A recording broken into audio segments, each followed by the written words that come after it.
আজি মই অতি সাধাৰণভাৱে এখন মুৰ্গীৰ মাংস বনাবলৈ লৈছোঁ। তাৰ বাবে 1.5 চামুচ হালধি লৈছোঁ, 5 চামুচ চিকেন মছলা, অকণমান গৰম মছলা, অকণমান কাশ্মীৰী মিৰ্চ পাউডাৰ আৰু 1 চামুচ নিমখ, অকণমান অমিতা কাটি লৈছোঁ আৰু অকণমান আদা নহৰু গুচাই লৈছোঁ, 3টা জলকীয়া, 5টা পিঁয়াজ আৰু অলপ আলু। পিঁয়াজখিনি এতিয়া মই মিহিকৈ কাটি ল'ম।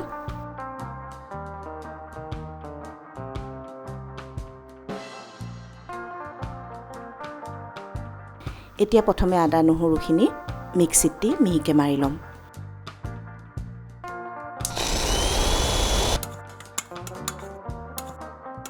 আদা নহৰুখিনি মিক্সিত বটি লোৱাৰ পিছত এতিয়া মই তাত পিঁয়াজখিনি দি ল'ম।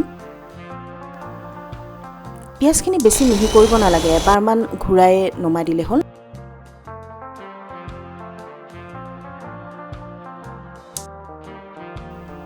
এতিয়া মই এখন কেৰাহী বহাই লৈছোঁ আৰু তাত দিছোঁ মিঠাতেল। আপোনালোকে যি তেল ইউজ কৰে সেইমতেও কৰিব পাৰে। ইয়াত প্ৰথমে মই তেলখিনি গৰম হোৱাত আদা নহৰু পেষ্টটো দি লৈছোঁ।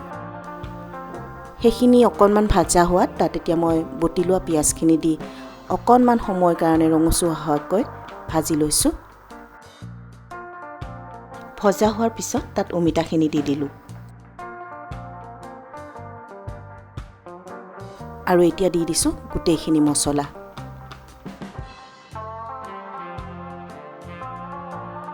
গোটেইখিনি বস্তু ভাজি হোৱাৰ পিছত তাত এতিয়া মই মাংসখিনি দি দিলোঁ আৰু লগতে আলুখিনিও। আৰু এইদৰে অলপ সময় লৰাই থাকিম। মছলা আৰু মাংসখিনি মিক্স নোহোৱালৈকে লৰাই আছিলোঁ। আৰু এতিয়া অকণমান মাংসত দিবলৈ মই গৰম পানী ছাইডতে চচপেন এখনত বহাই লৈছোঁ। এয়া মাংসখিনি প্ৰায় ভাজি হৈছেই, ৰংটোও ধুনীয়া আহিছে। এতিয়া মই গৰম পানীখিনি তাত ঢালি দিলোঁ। আপোনালোকে নিজৰ আন্দাজমতে পানী দিব। মোক যিমানখিনি পানী লাগে মই সেইখিনিয়ে দিছোঁ।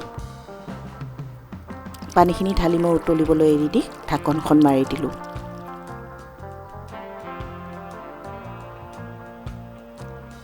এয়া দেখিছেনে, উতলি আহিছে।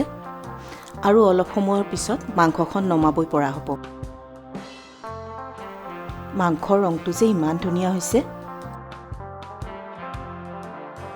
এয়া চাওকচোন, প্ৰায় হৈছেই আৰু। এয়া আলুও সিজিছে। মাংসখন নমাই মই বাতি এটাত বাকি ল'লোঁ। দেখিছেনে কিমান কম সময়ৰ ভিতৰতে মুৰ্গীৰ মাংসখন খোৱাৰ উপযোগী হৈ পৰিল।